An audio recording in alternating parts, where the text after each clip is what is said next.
What's going on?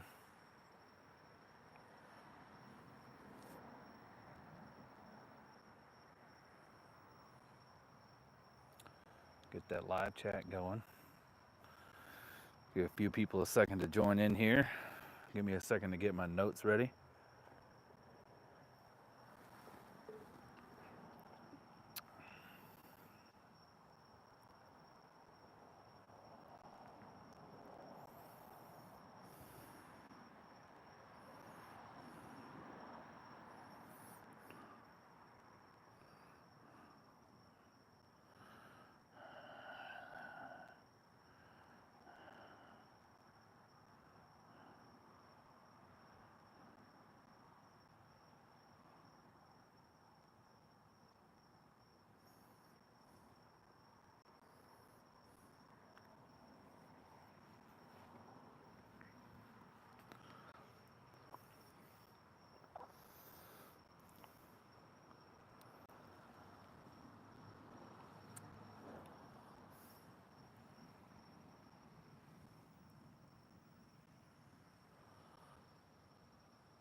Hey, what's going on, Tyke? You made it. Let me get my little microphone situated here.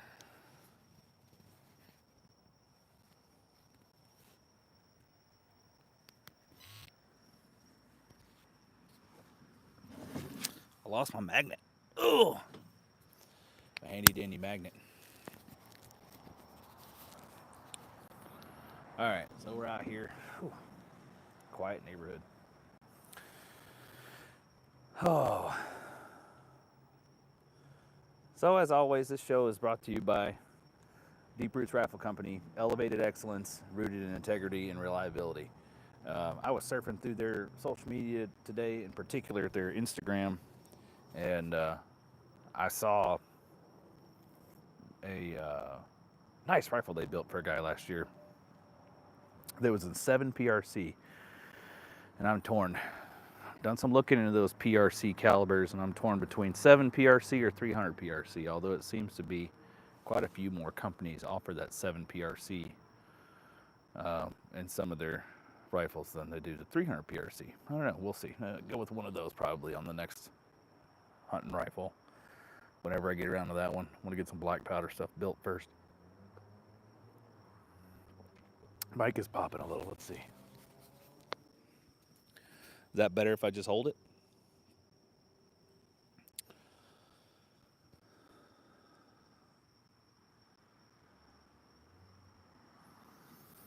But this week, we are talking about blue laws. And if you're unaware of what blue laws are, in short, it's no hunting on Sundays, right?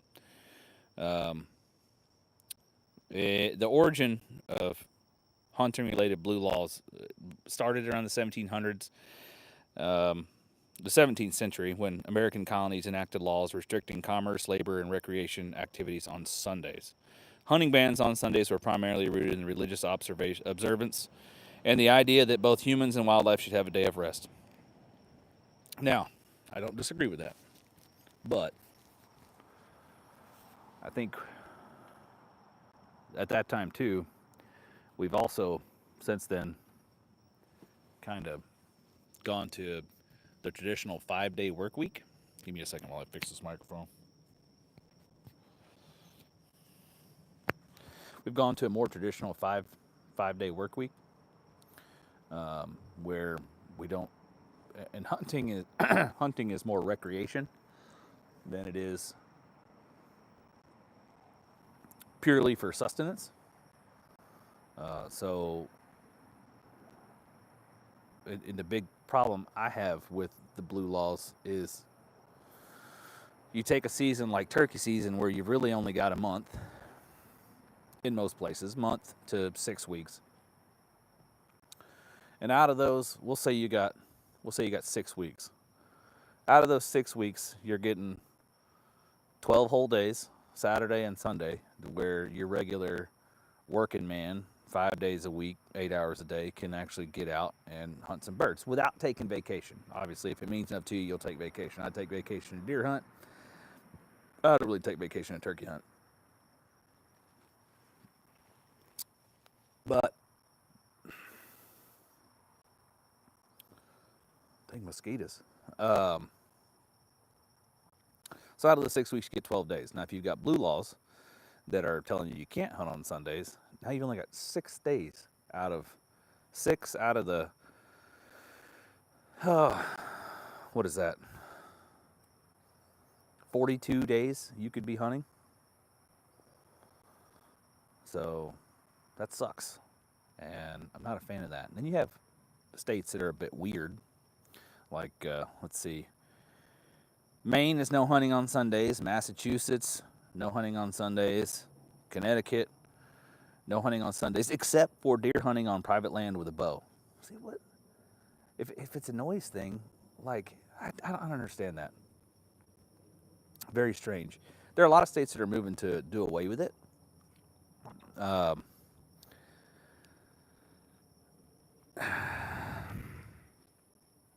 Many states have repealed their blue laws.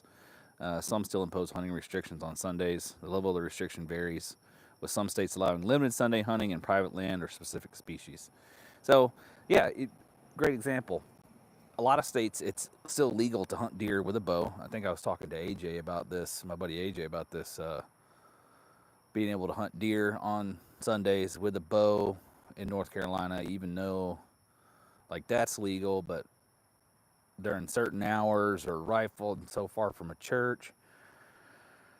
I don't know, man. I don't get the whole, you take the rifle away. It's not a noise thing. Come on.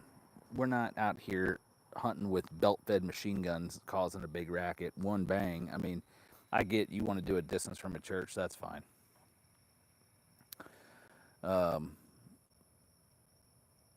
And I would say you could restrict it on private land. Of course, I don't know what, I'm sure some states have laws how far you have to be away from the property line, so on and so forth. I don't really know. But I know we've probably all seen, if you've hunted private land or even public land, there's guys that'll sit right on the boundary. And when it comes to public land, I'm usually not too far from a boundary if I can get there, especially if something is enticing on the private land side. What I really like to do in some of our areas here, they have no hunting zones within the wildlife management areas, and they'll have that boundary in there, sit on that boundary, and I've watched deer cross back and forth, obviously shooting on the right side of the line. But that seems to be pretty effective for me. I know deer aren't supposed to be able to read, but I feel like, that maybe it's a pressure thing. I don't know. But I've literally watched them come and walk right down that no hunting boundary, stand just on the other side of the fence, and then go off. So you never really know what you're going to get. But blue laws are antiquated, in my opinion.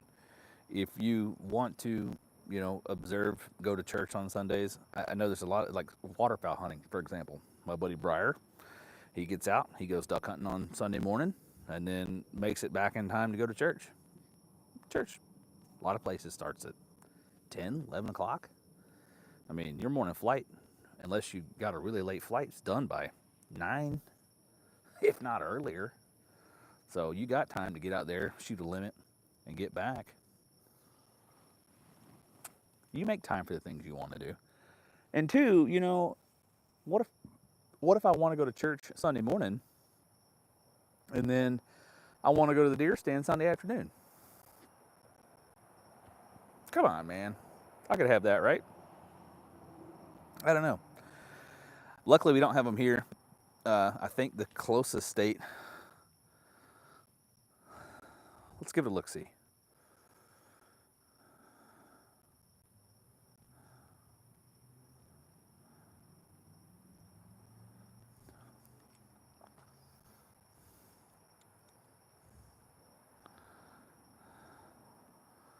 What states still have Blue laws, hunting regulations. This also, interestingly enough, when I typed that in there, brought up the blue laws, same in reference to like no buying beer on Sundays, which, I mean, I don't know. You got counties in, I don't know if they're any in Florida. I know there's some in Alabama. They're in Tennessee and Kentucky, where they're dry counties, completely dry counties, can't buy alcohol at any time. And then both Tennessee and Kentucky, up the areas up there where you can't buy beer until afternoon on Sundays. But looks like Maine, Massachusetts, Connecticut, New Jersey, Pennsylvania, Virginia, North Carolina. So North Carolina may be the closest one. North Carolina, it says it previously had hunting bans and have since relaxed or repealed them. I know North Carolina still has some of them, but it has relaxed them a bit from talking to AJ. But it plays a big deal when you're talking about deer season only being 12 weeks long, 2-3 months, which is pretty good deer season. That'd be September to December. No, so that's 4 months. So 16 weeks. September to December, like mid-September to December 31st or middle of January, like roughly 16 to 18 weeks. So then you're looking at 32 to 36 days if you had Saturday and Sunday and you hunted every weekend. And then you cut the Sundays out of there and you're halving it. So then you're back down to 16 or 18 days, which sucks.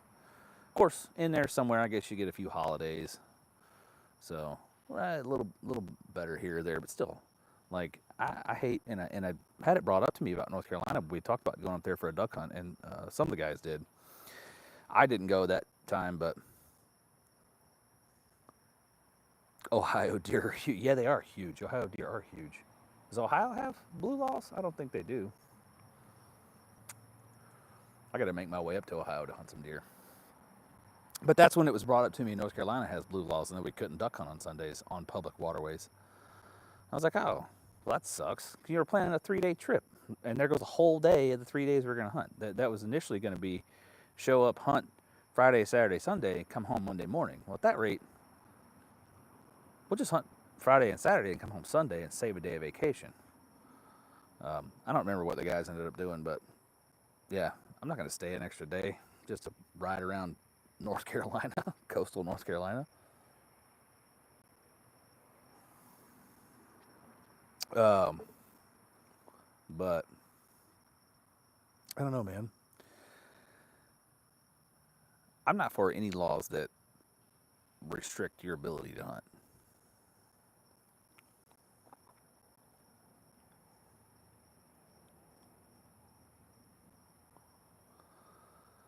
I know.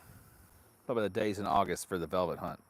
I do not know yet. I don't think Tennessee's going to post them until the 1st of July, although I did see that Tennessee is changing their license pricing bracket for non-residents.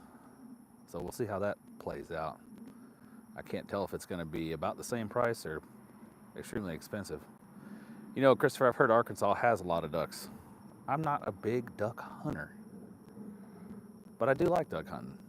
And I'd come to Arkansas, but I think I'd rather hunt your white-tailed deer over there in the dang Ozarks than your ducks. I know you're pretty famous for your ducks, though.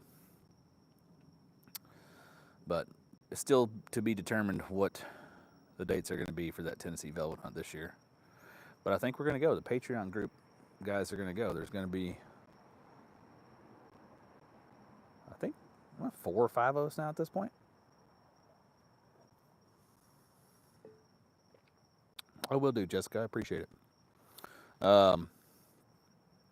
But I'm looking forward to getting up there and do a little hunting in Tennessee this year.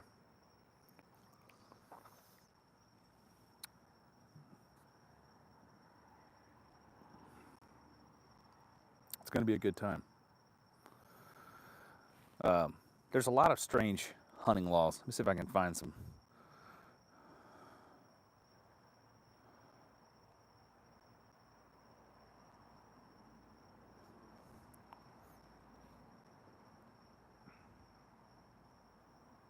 Oh, that's pretty interesting. Okay.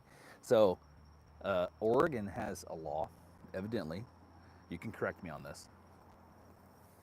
I have eaten possum. It's kind of greasy.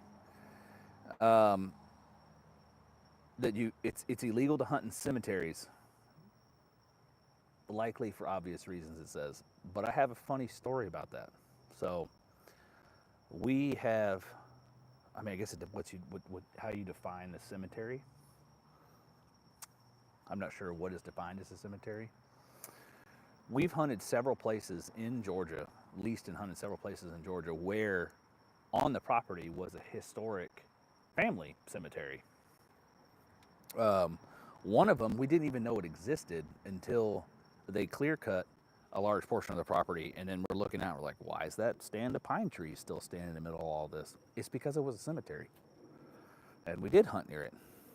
The other one, we didn't have a tree stand directly over top of it, but we would walk right past the cemetery going to the tree stand in the morning.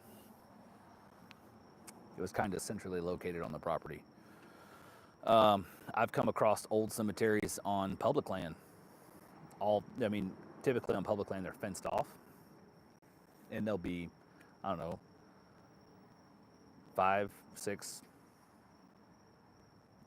graves to 10, 5 to 10 graves, and then that's it. Can't use mongoose to hunt in Hawaii. I think that's pretty self-explanatory. They're an invasive predator. No hunting in a swimming pool in California. Shooting game from a swimming pool is strictly prohibited. You ever seen, speaking of swimming pools, you ever seen Tim Wells, the old schlockmaster himself, hunting out of like a watering trough with a blowgun? No using lights to hunt Bigfoot in Washington. I may have to do a episode on Bigfoot. No drunk hunting in Pennsylvania. I think that's pretty self-explanatory. No hunting from a moving vehicle except for whales in Tennessee. If you find whales in Tennessee, you can hunt them out of the pickup truck while you're going down the road. And again, here listed in the odd rules, no hunting on Sundays from various states. And then you have overseas, in a lot of places, it's actually illegal to hunt with a bow, which is odd to me. And you can't shoot moose while they're swimming in Alaska and Canada, which I think is actually pretty common across most states. You can't take game while they're swimming in water, except for, obviously, waterfowl. But yeah, most states ban you from shooting game while it's swimming. It's interesting they'd find that one weird, but that is ChatGPT, so who knows? But hunting from a swimming pool, all I can picture is like leaning out of a above ground swimming pool. You can't shoot deer near water in Arkansas. Define near, like on the creek bank? Because I've shot deer in Georgia standing in the creek. Now the creek being 4 inches deep and 3 feet wide, they're not gonna exactly float away. But they're not swimming either. Drinking. That'd be a tough one to enforce, I would think. But still, that's another pretty weird law. What does drinking have to do with it? Drinking no different than eating. Deer with its head down, throwing caution to the wind. Interesting. But I don't know. Looking, like we talked about a minute ago, going up to Tennessee this year, doing a little velvet hunt up there. Is it a DUI riding a horse? I have no idea. Riding a horse in Texas. I've heard conflicting evidence on that in several places because the horse has a mind of its own. I don't know. Just don't drink and ride. Drink and stay home. Drink and Uber. But looking forward to getting up to Tennessee. Finally got some weather or some rain today, which we haven't had in quite a while. We much needed here in Florida. But get up to Tennessee in August, do a little velvet hunt. Hopefully get a velvet buck down with a bow, with the recurve bow. Gonna have a good time with the Patreon members. It's gonna be a good time up there. It's a good question, Tyke. What if the horse is drunk? If you're sober and the horse is drunk, who's really driving?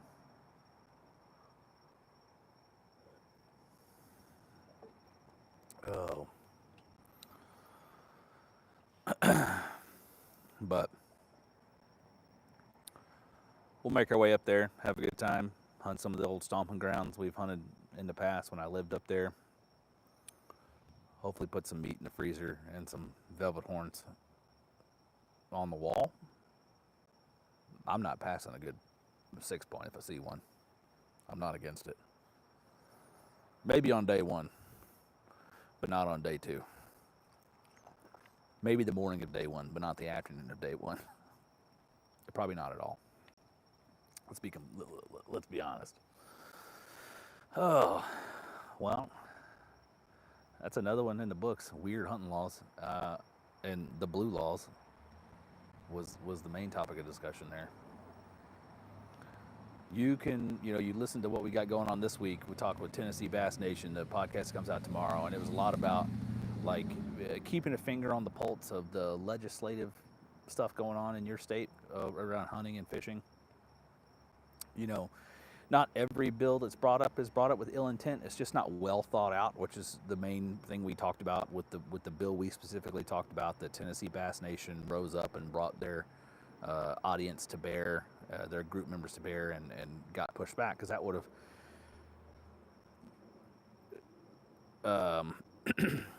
would have made it illegal to fish pretty much every dock and boat ramp. What? That's crazy. And that was all based around not allowing people to fish, or they're not wanting people to fish against fueling docks, which I completely understand that. You shouldn't be, you shouldn't be casting at the fueling dock, because if it's unlikely to cause damage, but if you do, you're going to leak fuel and other things into the water, and you don't want to do that. We definitely don't want to have that happen. So we don't want you fishing because of fueling dock. But the way the bill was written it was just so terribly written that it could be misconstrued to mean any dock or boat ramp or whatever. So it just was not good. But it got tabled for this legislative session. They're going to go back and relook at the wording. And it'll probably get reintroduced, hopefully with the help and the input of the fishermen in Tennessee, likely with their help, and to get a much better worded rule out there to keep people from fishing against those docks. But, we've got stuff here in Florida. We're lucky to have, they take in a lot of our input as hunters and fishermen, outdoorsmen and women, when they make regulatory changes. We usually get a decent amount of time to get a good say in there. And, here coming up in May, we've got a meeting with the FWC commissioners, and a bear hunt is back on the table. So we've got to be in there and talk as hunters and outdoorsmen and women, and express our want to have a bear hunt backed by science-based management. That's all there is to it. We are sitting right now at, I want to say a third, if I remember correctly, a third of the number of bears that were here pre-European contact, with a 16th of the amount of habitat. So we've got a lot of bears for the amount of woods we have left. And it's time for a well-regulated bear hunt. And I think we're going to see one, but I know that there's going to be a lot of anti-hunters show up to that. Our last bear hunt ended in 94. Prior to 2016, it was still going on up in the panhandle of Florida, and I think that's probably where we'll see it start back on a regular basis again, is up in the panhandle, and then it'll work its way towards Central Florida. 2016, we had a bear hunt. 15 or 16, we had a bear hunt that was open to several bear management units, and they filled their quota of 300 something bears, or just shy of that quota, in like 36 hours. And the first 24 hours, they closed a lot of bear management units, and then left a few open, and that filled it the next morning. So, a lot of people want to point to that as we're just shooting every bear that moves through there. That wasn't true. You see photos floating around like, oh, they killed a cub. It was like 130-pound black bear in Florida. That's an average sow, 130 to 180 pounds, but was not by any means a cub. But it all gets misconstrued to fit a narrative when it's handed to the anti-hunting, anti-bear hunt, more specifically people with the save the black bear warriors and whatever. They're fucking, there's some crazies over there, man, some real crazies, and they're going to be at that meeting in force, and we need outdoors men and women to show up in force as well. And I think if we make a good showing there, based on the meetings we've seen so far, we are going to get a bear hunt. It's going to come back up in 2026. That's what we want. Raises a lot of money. It's going to be expensive. The tags are not going to be cheap, but I don't think they should be. It's going to work a lot like a gator hunt, where you're going to put in for your draw. If you get drawn for bear tags, then you're going to immediately get charged the price of that tag, and you're going to get assigned your bear management unit or a specific area within that bear management unit. Like with gator tags, you could draw Lake County, for example, draw a county tag, or you could draw a specific lake like Lake George, which is a huge lake up here in Lake County.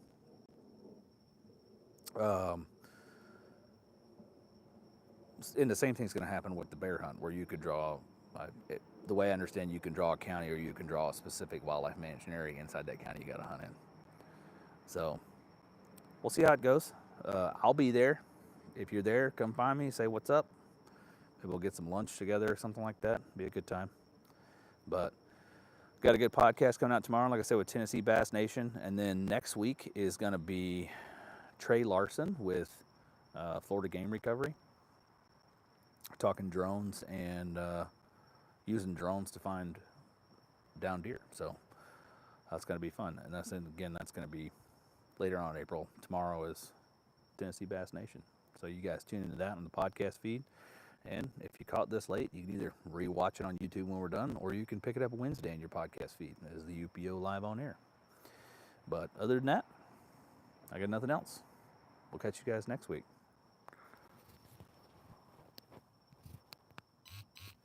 I'll hang around for a few more minutes. I've still got a little bit of beverage to finish.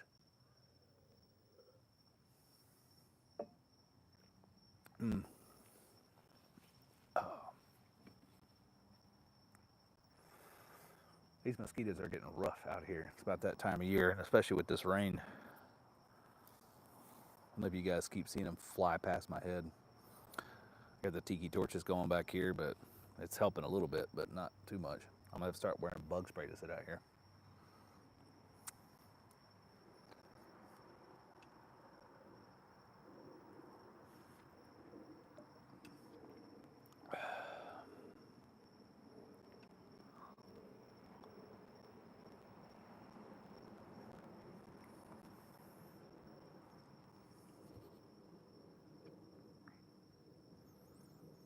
Well, I'm going to go ahead and get out of here. You guys have a good night. We'll catch you next week.